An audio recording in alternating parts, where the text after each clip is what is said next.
Vous avez parlé de deux choses alors.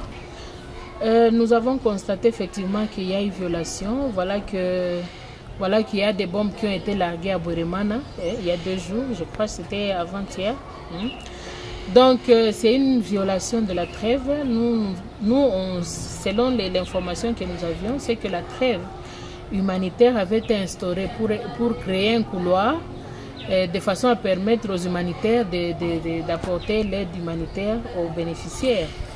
Bon, d'abord, il est vrai qu'avant même que la trêve ne soit violée, il n'y avait pas encore cette aide-là à ma connaissance. Je ne sais pas si vous connaissez autre chose, mais aussi il y a, qu'il y a eu violation de la trêve humanitaire de la part de l'autre partie.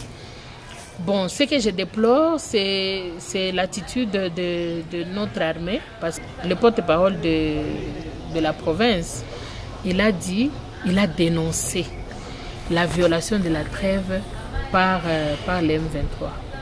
Mais je me dis, est-ce qu'on doit s'arrêter à la dénonciation alors que les gens continuent de mourir?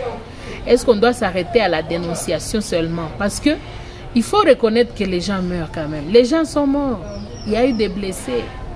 Bon, on attend encore que d'autres personnes meurent, et ainsi de suite. Et puis on va toujours crier de violation de la trêve.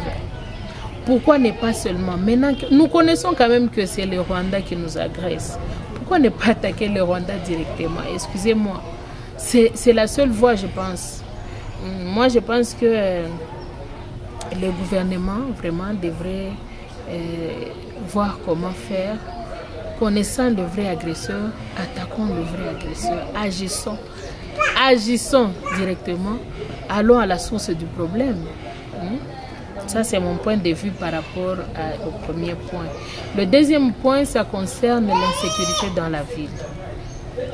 Il s'est observé depuis un moment beaucoup de cas.